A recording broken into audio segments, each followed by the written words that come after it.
Bonjour à toutes et à tous, je suis Fred Bendongue et vous souhaite la bienvenue sur ce podcast Conversation avec le hip-hop. Et aujourd'hui, mon invité n'est ni une danseuse, ni une chorégraphe hip-hop, mais cependant une figure du monde de la culture en région lyonnaise, et qui aime faire du lien non pas seulement entre les pratiques artistiques, mais avec le public. Nous sommes d'accord, c'est ça aussi faire culture, créer du lien, des passerelles, et notamment entre amateurs, amatrices et professionnels. Une façon aussi pour l'artiste de rappeler que nous sommes toutes et tous des êtres en culture. Pour les formes les plus essentielles et communes, c'est-à-dire une langue, des rituels, des traditions, une relation au monde et aux humains, des récits, des formes dessinées, gravées ou peintes, des musiques, des danses. Qu'en partageant ces liens et expériences, cela nous constitue individuellement et collectivement. Mais aussi permettre à chacun et chacune d'entre nous la capacité de nous inscrire en société et à y prendre une place.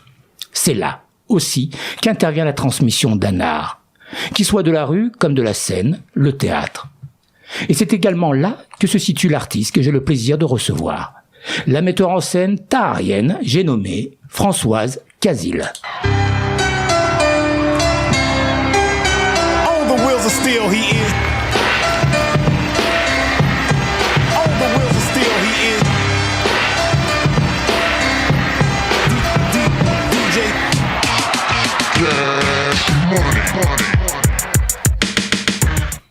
Salut Françoise et bienvenue à la bonne heure. Bonjour Fred. Alors, qui est Françoise Kazil? Tu vas nous le dire. Mais j'aimerais rappeler aux éditrices et auditeurs que c'est d'abord une rencontre ici à Tarare. Et avant tout, un parcours artistique affirmé en tant que metteur en scène, comédienne et professeur de théâtre. Une artiste reconnue par la profession mais qui a gardé toute son humilité, humanité, de femme, d'artiste citoyenne pour qui la démocratisation de la culture, la démocratie culturelle ne sont pas entre guillemets des mots valises à subvention, c'est-à-dire un projet à spéculer comme un autre, mais le réel souci de trouver sans cesse des nouveaux rapports entre l'art et la culture, l'art et le social, le politique dans le sens politis du terme. Ouais. Je pense qu'elle fait partie aussi de cette génération, bercée sans doute par une certaine utopie, celle où la culture porte de véritables enjeux. Serait un levier pour lutter contre les inégalités sociales, renforcerait la cohésion sociale, la démocratie, favoriserait l'ouverture et non le repli et la rupture. Françoise Kazil, c'est le continuum d'une époque non pas révolue, mais qui a façonné le présent, mais qui a bien besoin de renouer avec le sens du service public, de son offre culturelle et artistique sur notre territoire. Ton parcours est semé de rencontres. Yves Pignard, directeur du Théâtre des Marronniers de Lyon, est l'une de tes collaborations qui va s'inscrire dans le temps. C'est aussi des collaborations avec des compagnies et des théâtres à l'étranger, des projets de résidence et d'échanges artistiques avec le réseau des centres culturels français notamment, tels qu'à San Francisco aux États-Unis. Villefranche-sur-Saône, Lyon, San Francisco, Tizy-les-Bourgs et puis Tarare, où tu répètes actuellement dans les locaux de la compagnie avec le contrebassiste Laurent Petit-Guyot sur la création d'une lecture sonore et musicale qu'on reviendra, dont tu pourras nous en parler un peu plus tard. Mais avant que nous parlons de ton actualité artistique, on va poursuivre ta présentation, mais là, cette fois-ci, je te laisse le micro. Alors, je suis plus à l'aise sur scène et en mise en scène que dans un micro, mais bon. Donc j'ai démarré avec la compagnie Altaïr en tant que comédienne, après une formation de comédienne, et c'est là que j'ai vu l'importance, à travers entre autres la méthode dont on se servait, la méthode Stanislavski, avec l'importance du corps sur le texte, en plus du travail émotionnel. Donc là, j'ai vraiment pris toute la dimension du théâtre dans sa totalité. C'est-à-dire que le théâtre, ça n'est pas que du texte, on travaille le texte, donc la respiration, la voix, etc. On travaille le corps pour l'expression du corps et des émotions. On travaille les émotions, et là, j'ai eu envie d'aller plus loin que ça et de mettre en scène tout ça. Donc j'ai fait une formation effectivement de mise en scène avec Éric Piret. Et ça m'a entraînée dans un grand nombre de projets amateur et professionnel, et petit à petit de créer ma propre école. Ta propre école. Et tu as créé ta propre compagnie.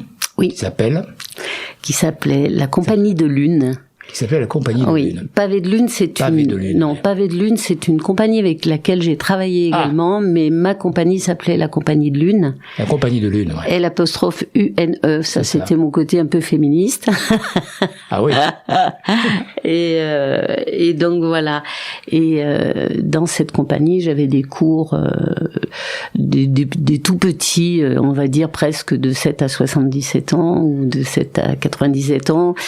Et on a créé énormément de spectacles amateurs et professionnels, parce que du coup j'entraînais mes élèves, j'essayais de les tirer par le haut et de les entraîner dans des créations professionnelles. Et puis bien sûr, ce que j'ai adoré faire pendant des années, c'est la transmission. Ben oui, parce que en fait, tu as beaucoup mené aussi effectivement des projets de création qui embarquent les amateurs et amatrices. Donc c'est des actions culturelles aussi que tu as menées avec des établissements scolaires, les missions locales, municipalités, différentes municipalités, centres culturels, galeries d'art aussi. Oui, j'ai vraiment essayé de transmettre partout où on en avait besoin et où on me demandait.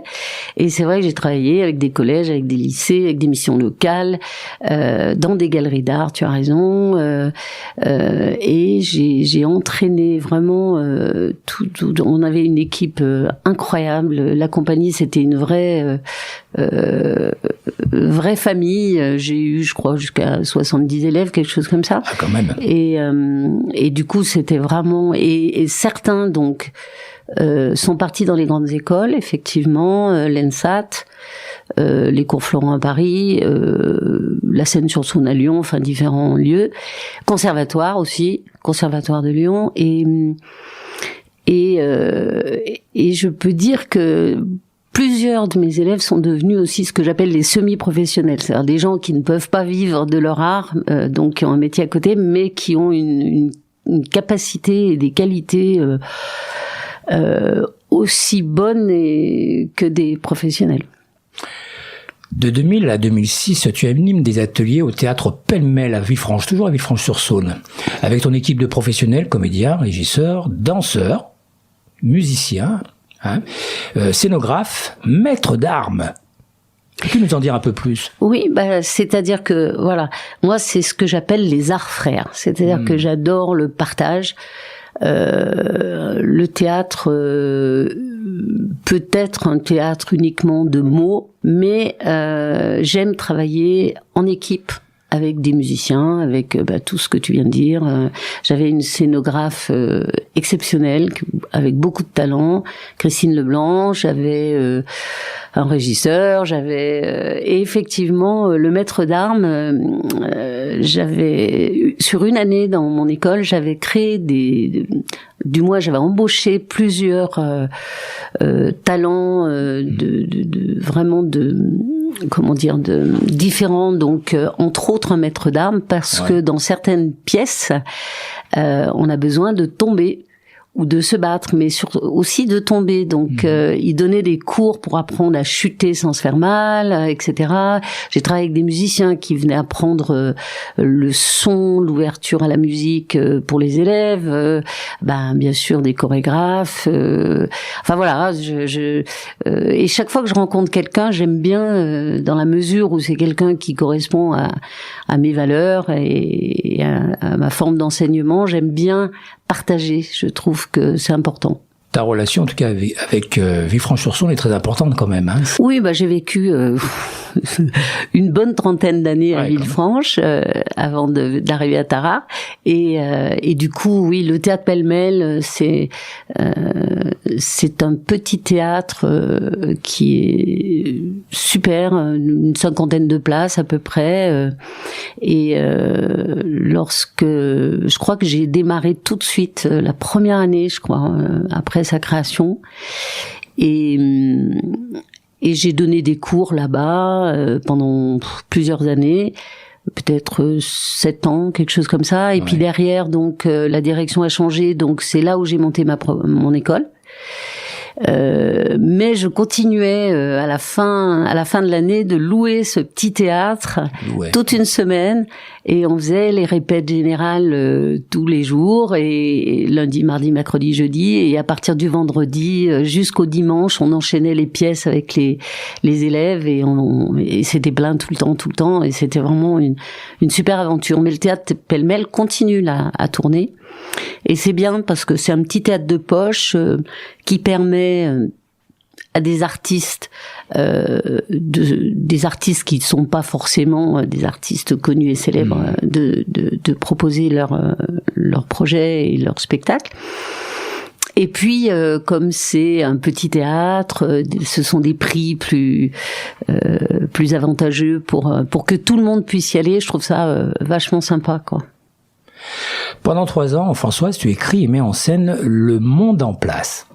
Ah oui. Le Monde en Place pour le CCAB, qui signifie Centre Culturel Associatif Beaujolais, pour ceux qui s'en souviennent, réunissant quand même 400 artistes professionnels auprès de Yves Pignard, donc directeur du Théâtre des Marronniers de Lyon. Donc ces artistes, ils sont comédiens, danseuses, musiciens, enfin 400 artistes. Oui, alors ça, c'était un projet formidable. Alors vraiment, je tire mon chapeau et je remercie Yves Pignard, qui est quelqu'un de super au niveau professionnel, au niveau humain, et qui m'a toujours suivi et poussé et aidé. Donc ce projet, Le Monde en Place, c'était un projet que Yves menait sur plusieurs communes. Et nous allions avec mon équipe et avec mes élèves, vraiment, et ma compagnie, sur toutes ces places. On emmenait les gens sur les places, et où Yves a réussi le coup de force absolument incroyable, c'est que tous les spectacles étaient gratuits. C'est-à-dire, c'était des bouts de spectacle de ce qu'elle est présenté au festival en Beaujolais derrière, qui était organisé par le CCAB. Et nous, avec les élèves, donc chaque année, on choisissait un thème.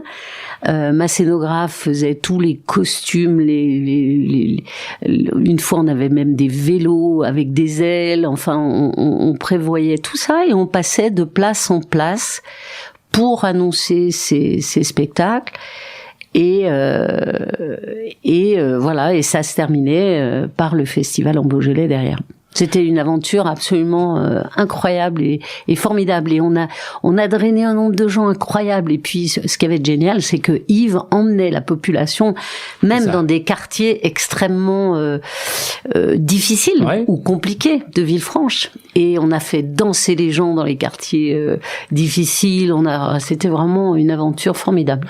Et toute une époque, parce que le CCAB a été créé en 1981, il me semble, c'est ça. Et sa dernière édition date il y a pas très longtemps, c'est de 2019. Je crois que c'est au moment de la crise, donc Covid.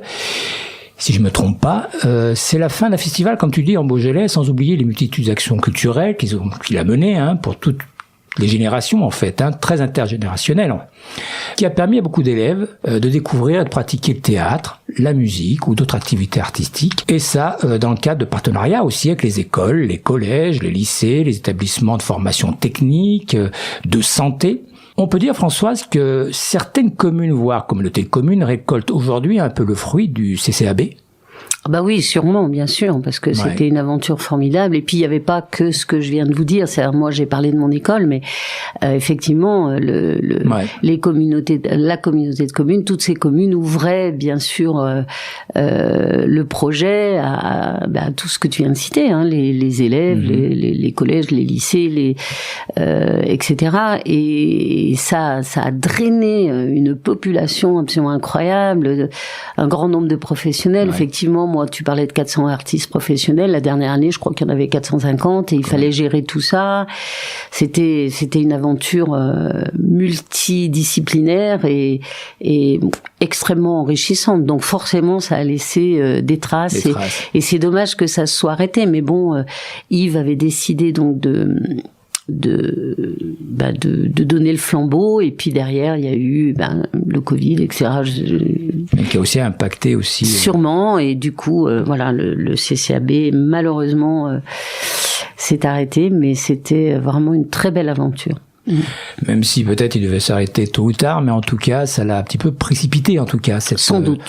Un peu cet arrêt. C'était Fred Bendongué pour Conversation avec le hip-hop. Cet épisode est disponible sur iTunes, Deezer, Spotify, Podcast Addict et YouTube. Si ce podcast vous a plu, n'hésitez pas non plus à liker et à le partager autour de vous. À très bientôt.